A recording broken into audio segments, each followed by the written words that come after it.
Hello and welcome to the Whitehall Sources podcast, where we take you inside politics at Westminster and Whitehall and beyond. I'm Calum Maconald, and also with me on the podcast, Kirsty Buchanan, who is a special advisor to the Prime Minister Theresa May. Hello, Kirsty. Good afternoon to you, Calum. Hello, lovely to see you. And Joe Tanner, political strategist who advises politicians from across political parties. Hi, Joe. Hello to both of you. Nice to have you both here. Right, on the podcast today, does our approach to China make sense? Is it coherent? We'll discuss British Steel and the government's wider approach to relations with China. Also today, polling suggests Reform UK is really doing well, cutting into Labour's lead in Labour's heartland, in the red wall seats in the north of England and the Midlands as well, which were so important to Sir Keir Starmer's landslide victory in the general election last year. We'll talk about Nigel Farage and the inroads that are being made there. Of course, you can keep in touch with us on WhatsApp. The number is 0333 404 6507. Start your message with the word Whitehall, or email hello@whitehallsources.com. If you've got questions for Joe and Kirsty, if you've got comments on what we have to say on the podcast, all are welcome. Do get in touch. Make sure you subscribe to the podcast, follow us to get every single episode. Tell one of your friends, who do you know that needs to be brought inside politics? Send them the link as you're listening just now as well, and they would be very welcome to join us. Right, let's start with today's judgment at the Supreme Court, the culmination of a 7-year-long legal dispute between the Scottish Government and For Women Scotland, although it will have implications across the UK. Basically, today, and to boil this down to some of the key headlines from the decision that's been made at the Supreme Court today, they have ruled that the legal definition of a woman is based on biological sex. Judges say the concept of sex is binary, but they've cautioned that this landmark ruling should not be seen as a victory of one side over another. Transgender people still have legal protection from discrimination.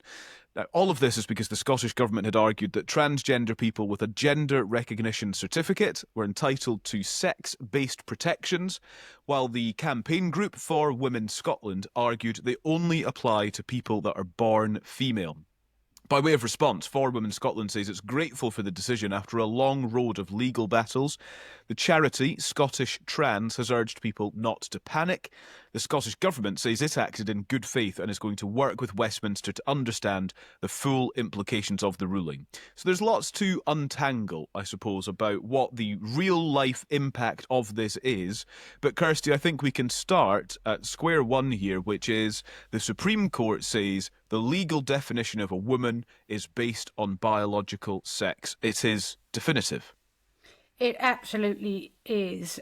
It makes it clear in law that even if you have a gender recognition certificate, that does not make it okay for you to enter a single-sex space, a woman's single-sex space, which I think is one of the fundamental reasons driving this action in the first place, was this ongoing battle of individual cases, if you like, of people going into single-sex spaces. I'm thinking about the nurses who are in the middle of a court case at the moment over a trans nurse who changes in the dressing room that they were uncomfortable with and have been told to kind of suck it up, as it were. Cases of trans women in domestic abuse hostels. So it's, look, and I speak as someone who has two people very close to me who are transitioning, and I am fully supportive of that. But ultimately we live in a democracy, and this ruling has put the rights of the majority over the rights of the minority. That is not to say that harassment or discrimination of trans women is acceptable. It will never be acceptable, but it does make it very definitively clear in law what a woman is. And when you think about some of the cases you've heard, and when you think about some of the women who have lost their jobs simply for saying, simply for being gender critical, simply for asserting that the woman is a woman and a man is a man, who've been hounded out of their jobs, who've had abuse, who've had death threats. I know, and I appreciate that the judge has said today, this isn't a victory for one side, but My gosh, it must feel like a vindication for those women today. Yeah. I can summarise in a few bullet points a little bit more of what's happened at the Supreme Court today, just to add to our understanding. So a person with a gender recognition certificate in the female gender, quote, does not come within the definition of a woman under the Equality Act 2010, and the statutory guidance issued by Scottish ministers is incorrect. Gender reassignment and sex, quote, are separate bases for discrimination and inequality. The definition of sex under the Equality Act makes clear that the concept of sex is binary. A person is either a woman or a man. Interpreting sex as certificated sex, quote, would cut across the definitions of man and woman, and thus the protected characteristic of sex in an incoherent way. The biological interpretation of terms in the Equality Act, which we conclude, quote, is the only correct one, does not cause disadvantage to trans people with or without a gender recognition certificate, and nothing in the ruling, quote, is intended to discourage the appointment of trans people to public boards or to minimise the importance of addressing their underrepresentation on such boards. So I think, Joe, actually, within this, while campaigners, as we say, will claim victories on either side or defeats on either side and worries on either side, there is something of a balance in what the Supreme Court has said. They have interpreted and defined the law while still saying that trans people should be afforded protection and indeed representation.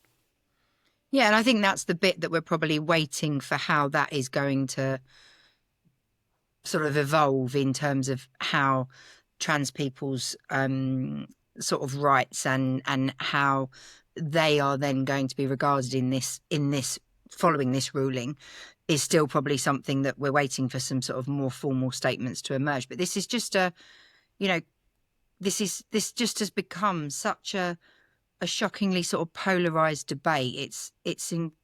I think it's just been awful for all sides, actually. I know that people feel very passionately about the issue, but at the same time, I think plenty of people on different sides have just got to a stage where it's become that just sort of the language used and the way that people have talked about this, the way that individuals have been hounded is just horrendous. And so I'm kind of glad that there has been this ruling, because I think it's much needed. But I'm not convinced that this stops the endless debate. I still think there's going to be plenty of conversations still to be had. Yeah, I mean, look, it's a classic case of overreach for me, not by all trans activists by any means, but by some who have turned this debate, which should have been, conducted in a way of, dignity and respect for everyone, into a pretty kind of toxic environment for people to even make the most mild points about their own particular views.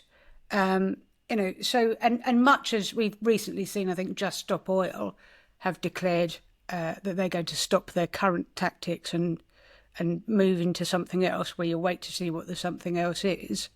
Look, the vast majority of British people are very tolerant people.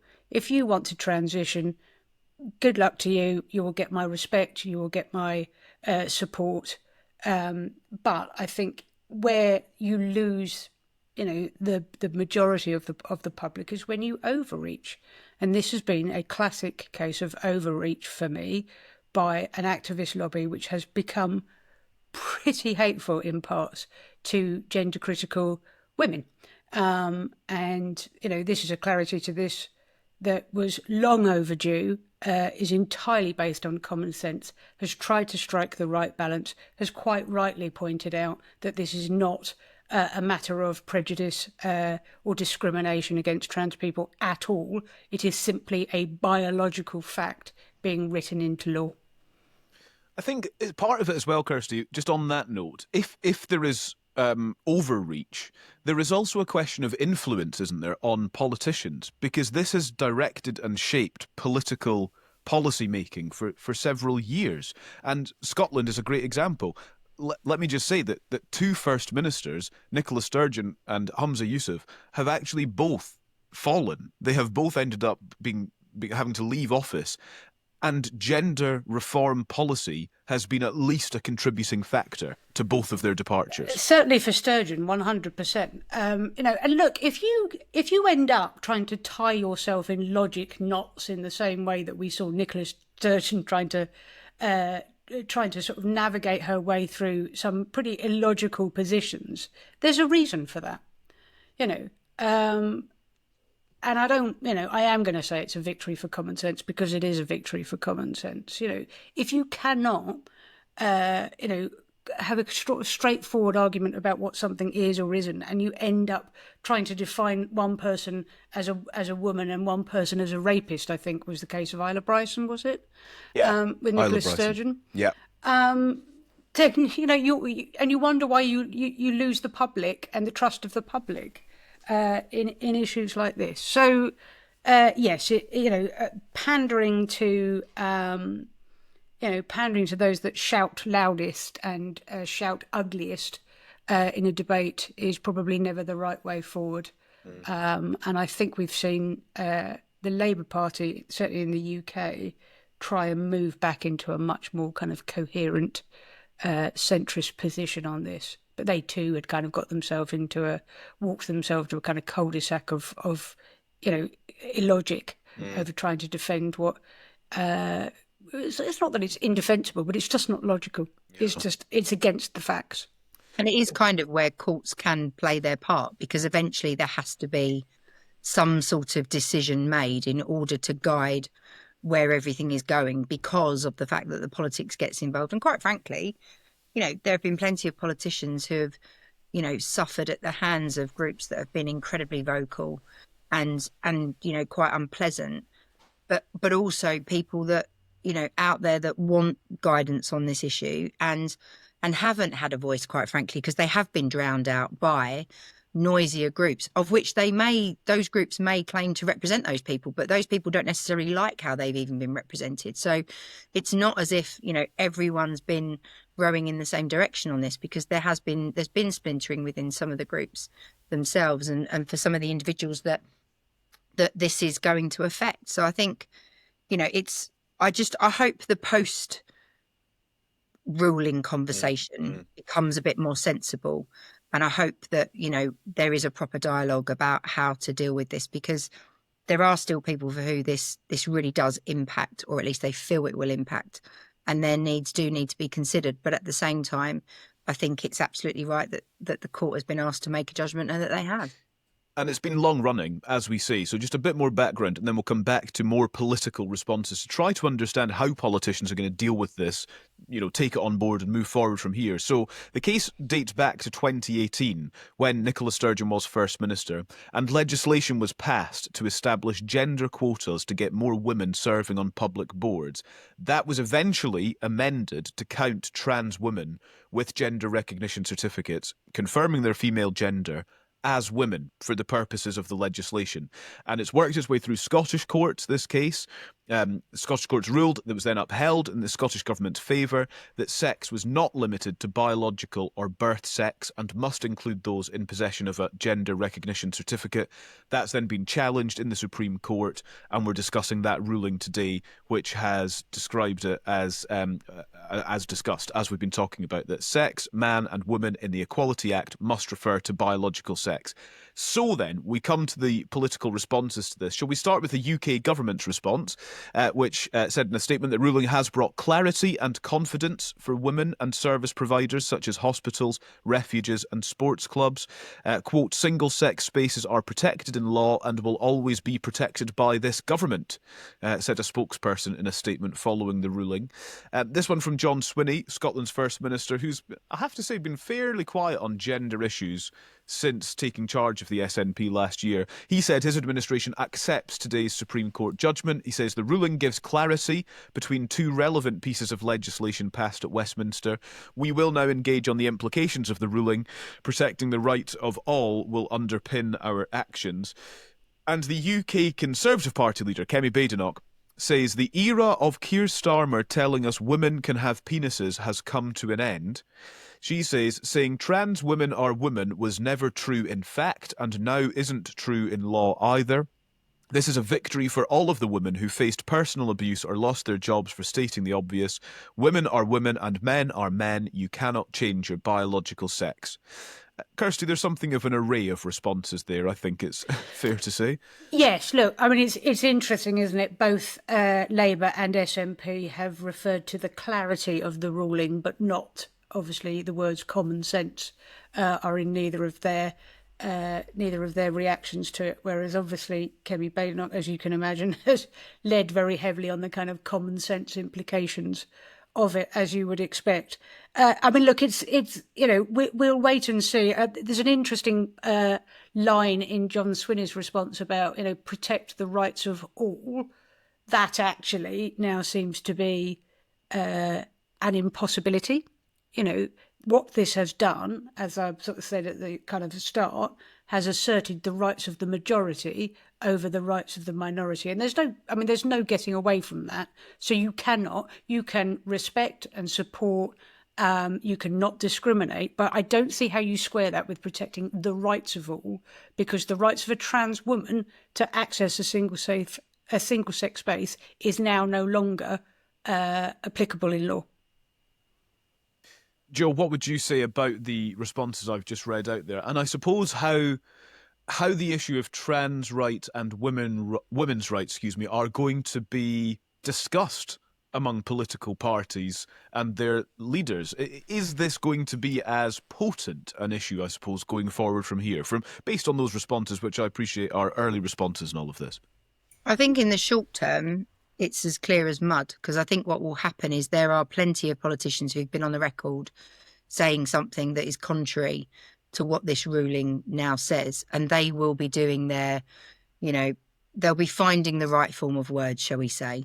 So there will be a probably a group that have, criticised the likes of J.K. Rowling. There are people that have made statements on the record and will probably be saying things like, I still believe that, trans people have got certain rights, and that, there are women that can have penises, or whatever the language they might have used before, but I, respect the judgment of the courts, or I understand we have to work around the judgments of the court. So I don't think this stops the discussion overall. I think there will be plenty of journalists there will probably be a sort of wanted list of all the politicians that have said something that contravenes this previously, and they will be there'll be pictures of them, and there'll be questions, well, are you going to change your position now?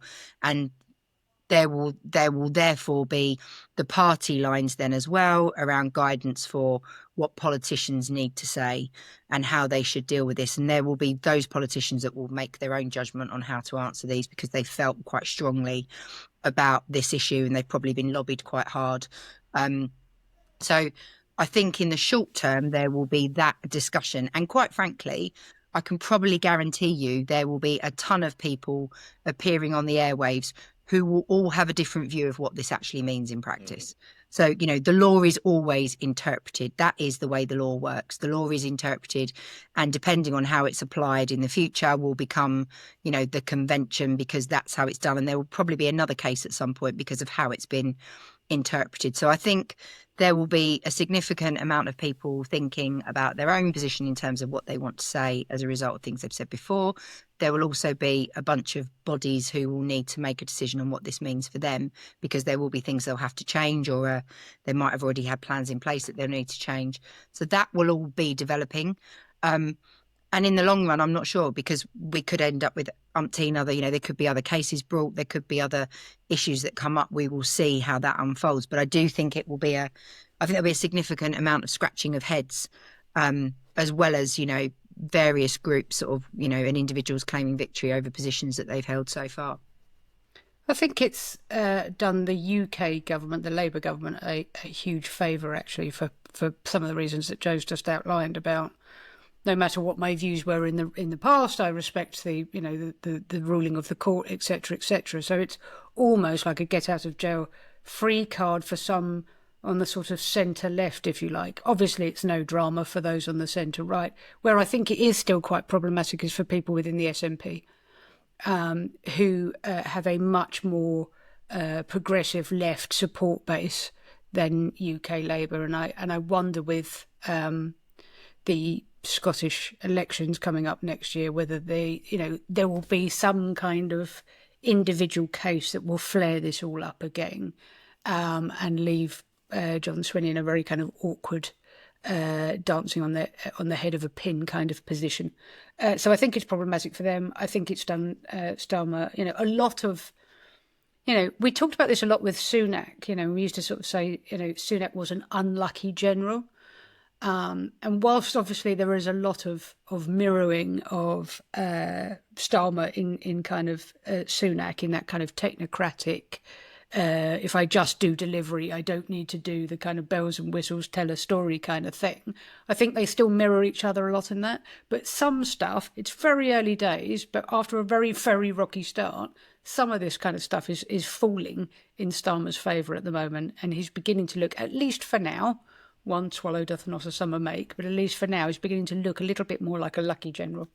And I think they've all got to get their act together quickly, because this is where reform will say, well, we were right all along. We thought this should never, we've taken a pretty strong stance at times, and we'll sort of try and target probably some individual politicians. They might try and make hay of it with the elections coming up. So I think there is a bit of that.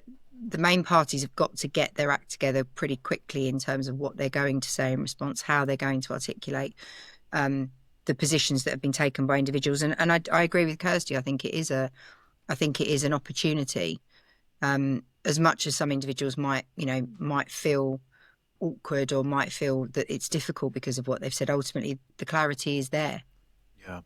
I think I've not looked into the history of any of the MPs that I've seen tweeting about this today and what they've said in the past, but there are a huge number of MPs saying on X, quote tweeting the Supreme Court ruling and saying, clarity at last, something we always knew, common sense wins, words to that effect.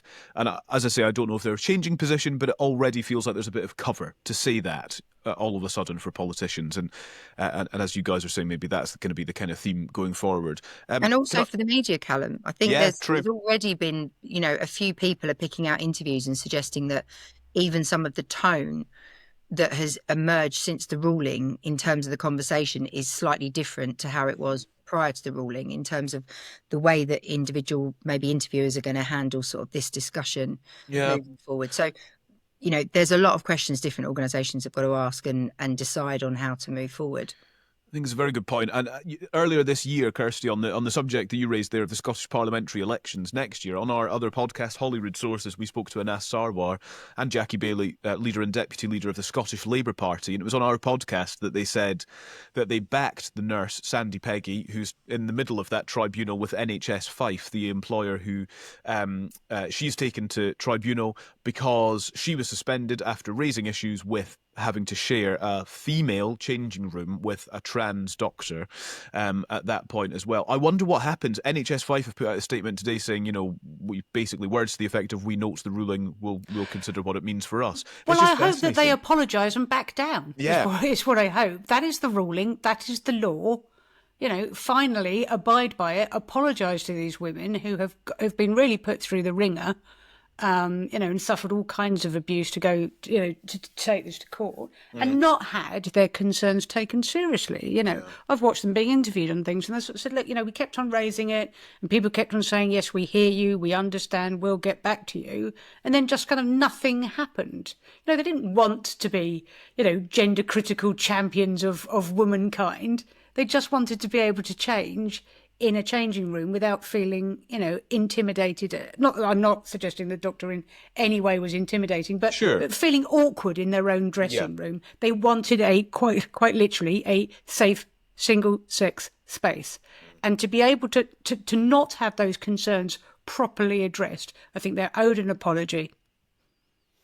Thank you both for such a calm and reasonable discussion. And I realise this thing is only a couple of hours old, and so I think hopefully that helps give an understanding of what has been decided at the Supreme Court today and a consideration of the implications going forward from here. We've got a couple of other things we want to talk about on the podcast today. I want to go on next to discuss the UK's approach to China, this Labour government's approach to China.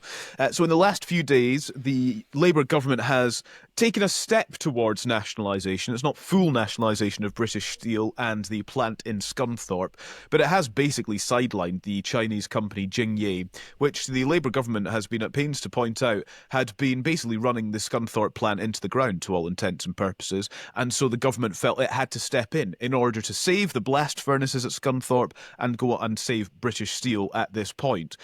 That, though, alongside a visit this week by Douglas Alexander, Trade Minister, to China, and questions about how involved China is in UK critical infrastructure and whether that is a national security risk and elements of that should be real cause for concern. And I think my question for this section to you both is, does the Labour government have a coherent and sensible strategy when it comes to our approach to China? Joe, what do you think? Who knows? Well, is it? Well, and that in and of itself is a problem, isn't it? If it's not clear how we view China, how are we supposed to build from that?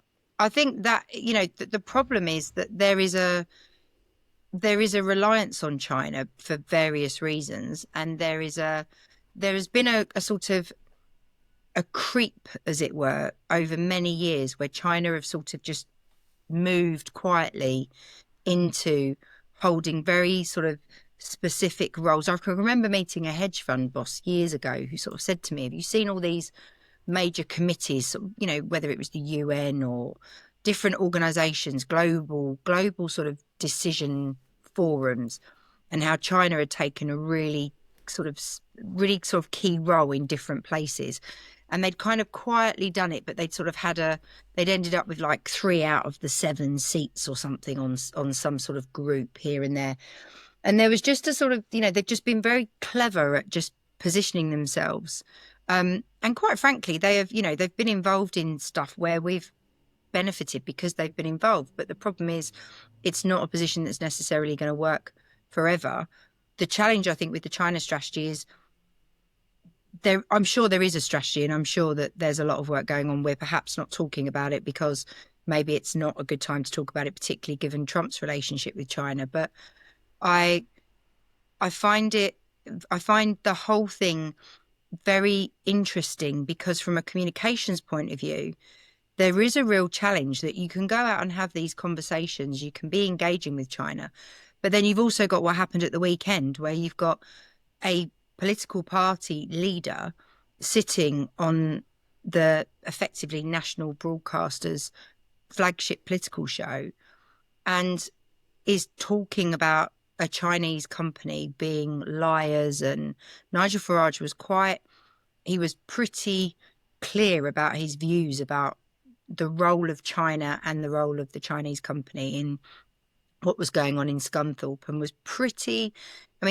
he made some very bold claims, which the BBC's Laura Koonsberg then pushed him on. And he just said it was, I think at one point he used a phrase, call it intuition, which is, a bizarre sort of position for somebody in politics to use.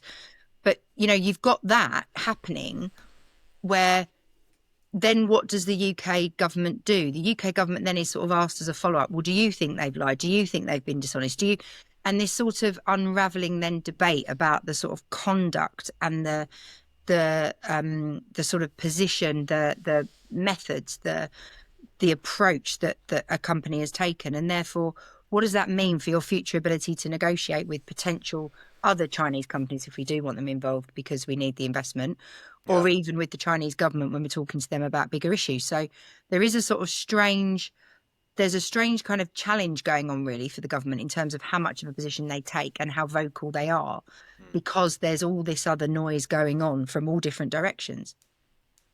Kirsty, the words I'm thinking are coherent, logical. Do these apply to the UK government approach to China at this point?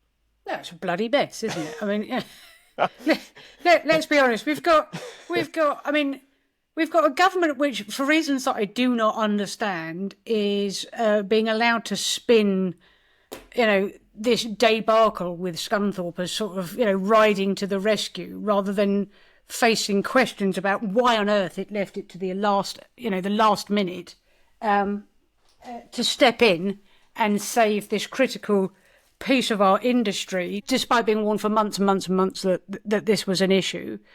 You've now got a business secretary saying, I personally, and this is a direct quote, I personally wouldn't bring a Chinese company into our steel sector, while at the same time you've got very, very recently we had Rachel Reeves, the Chancellor, out in China. We've got Douglas Alexander out in China at the moment. And sort of number 10 trying to sort of row back slightly from what Reynolds has said.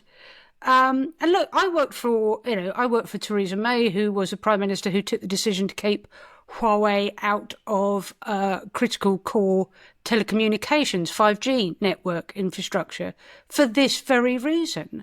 And this should really stand as a kind of this and no further moment for Britain brackets made in China, which we have increasingly become. The Times did a great piece the other day which showed, all the kind of critical infrastructure that China not only, owns but runs, and that is the point of it. And I love liberal democracies. We're so convinced that the way that we run our lives is so great that if we let other nations with different values in, they will see the error of their ways and rush to our liberal democratic values. And so we let China into the WTO. And we've seen the consequences of it. It is carefully, strategically, and frankly, brutally but brilliantly brought up a lot of the kind of critical infrastructure right around the world. It is very, very difficult for us to reach our net zero ambitions, if not impossible, without the supply side from China. For argument's sake, 99.9% of our solar panels come from China. 70% or something of our wind farm infrastructure comes from China. But at the same time, as we sit there and lecture other organisations and other countries about human rights abuses, we turn a blind eye to the fact that the reason that China is so competitive is because quite a lot of this stuff is made literally off the back of slave labour. So on the one hand, we campaign quite rightly against modern slavery, and on the other hand, we go cap in hand to China to do more trade with an organisation that shares not a single one of our values, whilst we again quite rightly treat Putin as a pariah. Explain the difference to me between Putin and China, bar a war, and I'm struggling to see it. And the other thing that is utterly incoherent at the moment about their policy, and we all await the industrial strategy coming forward in June to make some kind of coherent sense out of this. Listen to Johnny Reynolds over the weekend saying, we want to work with a business partner, our preference is not to nationalise it. Well, what other business is going to come next to an organisation and want to invest in an organisation that's losing £700,000 a day? I appreciate these are the Chinese companies' figures, so, take these with a pinch of salt, but they're not getting rid of something that's, making them a rip-roaring profit. That's plain common sense. We have the highest industrialised energy costs in the world. And until we tackle that and how we tackle that, and until we have an honest conversation about diversification of our energy supply, then, it doesn't matter what we do. No one is going to be able to prop up an organisation like this for much longer unless we do something serious and urgent about the cost of industrial energy in this country. And that's not a new debate, and that's the problem, right? That conversation's been going on for ages.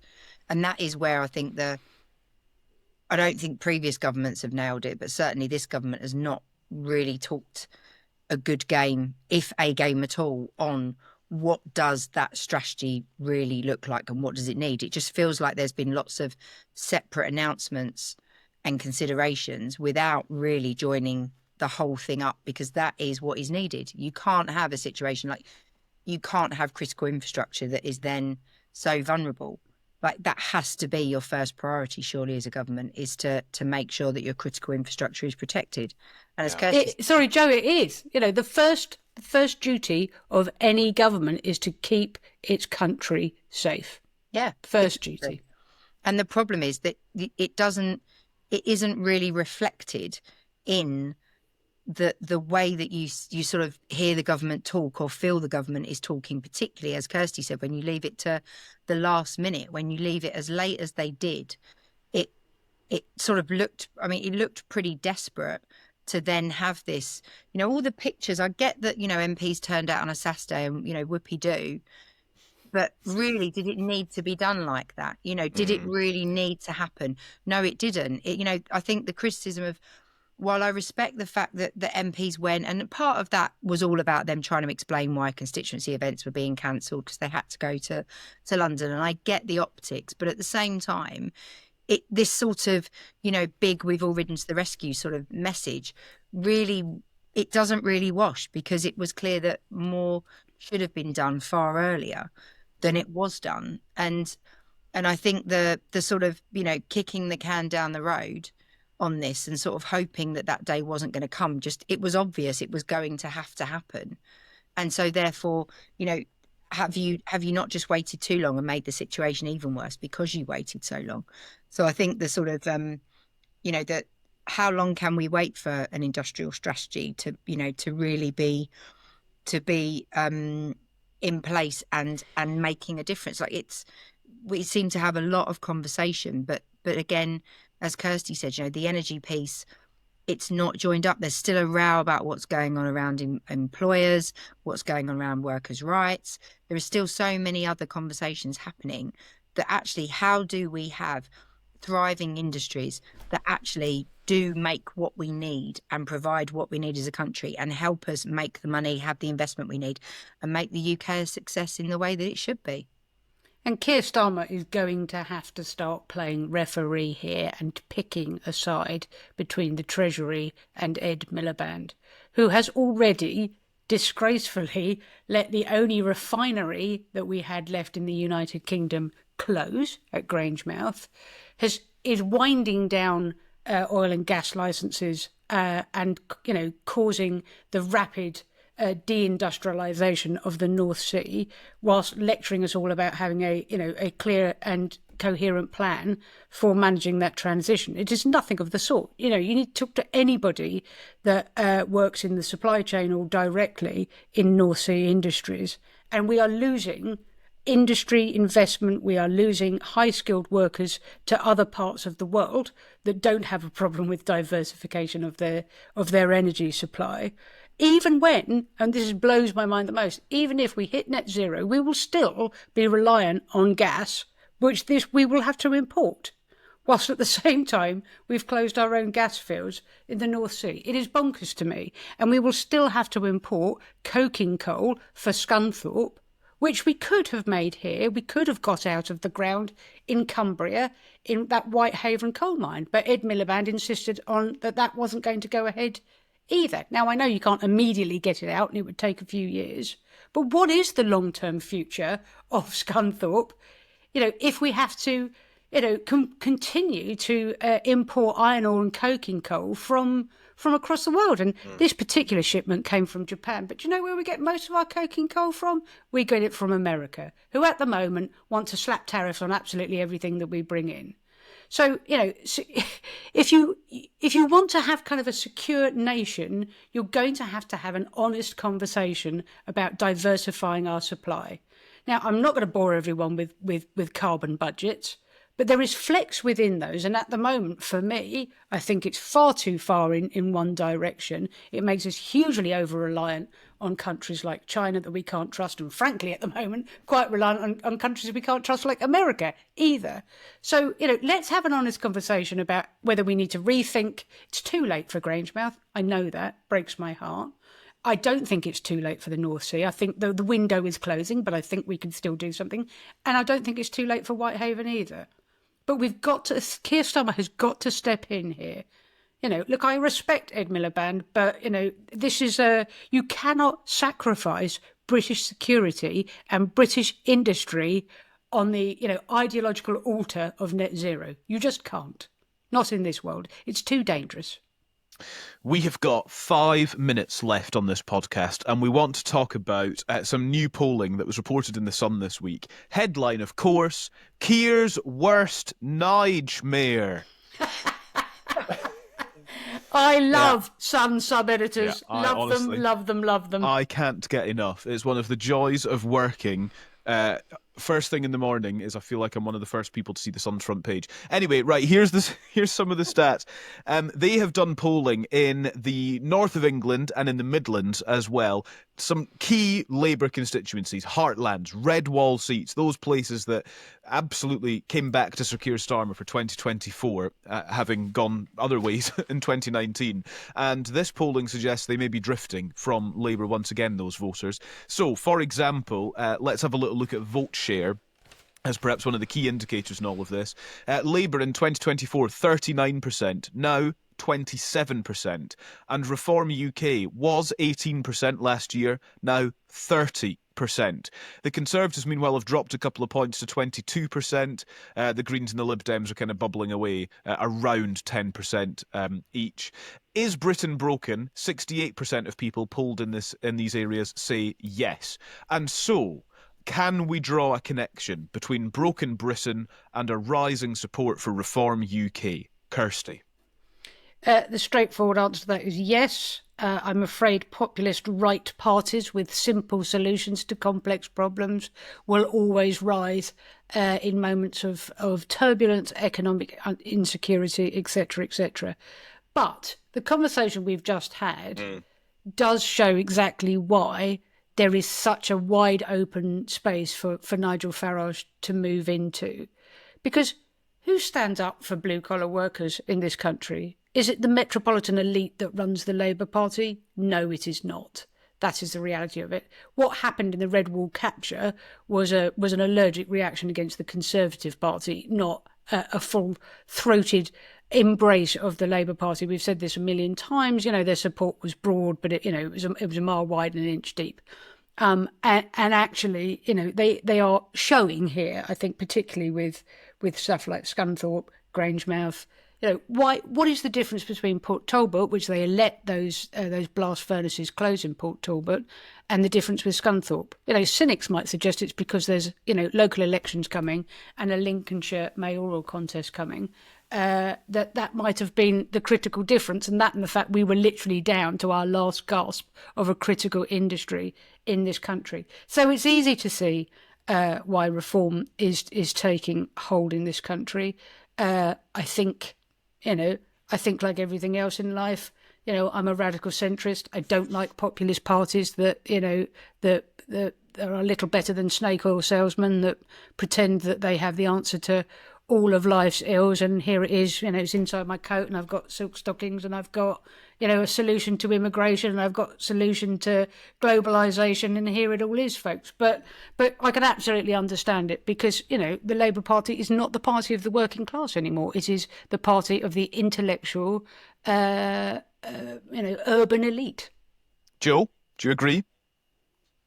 I mean, yeah, there's plenty in there that I agree with Kirsty on. I think ultimately, remember, these are seats that turned to the Tories under Boris, felt that, Boris was talking a language that they liked in places, that, they probably believed in Brexit, and wanted to see a change because they were fed up at what they'd felt had happened. Because they hadn't been represented. They felt Boris came along and said something, and certainly that was where he had his big sweep. But then many of those people, plenty of Tories, said that they didn't think they'd hold on to those seats at all. They didn't expect that they would. So I think this is ultimately, I'm not sure I don't know if it's just about Labour not being a party for that sort of working class. I think there's just plenty of people now that don't have an affiliation with a party in the way that they did before. I think they're much more willing to try something different. And when you've got someone like Nigel Farage, who just sort of, to them, talks sense in what is often a debate that people feel very cut off from, I think that's where the attraction starts to lie. The big question is whether or not those people will vote in that way when it comes to an actual election. We're in a very different place in the election cycle for that conversation. And certainly if you're thinking about what you're going to do with your vote at the locals, you might well feel like this is a time you want to flirt with one of the other parties, because will it really do that much harm is a question you'll be asking yourself. And is this a chance to give those people a run out at a local level to see if they're going to be any good? Give them a try for a couple of years before another general election comes around. So I guess I think I haven't felt for many years that it's as simplistic anymore to say that certain people in certain so-called classes or in certain areas vote a certain way. I just think people are very different in how they absorb their news, how they feel about issues. Their motivations are different. People don't necessarily, even as families, live in the same area, which means your experience of what's happening to you on a daily basis may be slightly different than the people that you're quite close to, maybe by blood, but are not necessarily, your parents might have been staunch Labour folks, but doesn't mean you necessarily will vote that way anymore. I think families are much more split politically than they used to be as well. So I think the numbers are, I don't think they're that big a surprise is really where I am at the moment. I think particularly where we are in the election cycle and where we've been, if you talk about, are you asking people if they think Britain's broken? Well, the government have kind of been telling everyone it's broken. So it's not really a big surprise that more than 2/3 of the public have said the same. Yeah. Fair point. Joe and Kirsty, thank you both very much. Good. I really enjoyed our conversation today on very important issues. You can keep in touch, of course. You can WhatsApp us or you can email. Thank you so much for listening to the Whitehall Sources podcast, which takes you inside politics. We're very grateful to have you there. Email us anytime, hello@whitehallsources.com, and we'll drop into your feed again next week.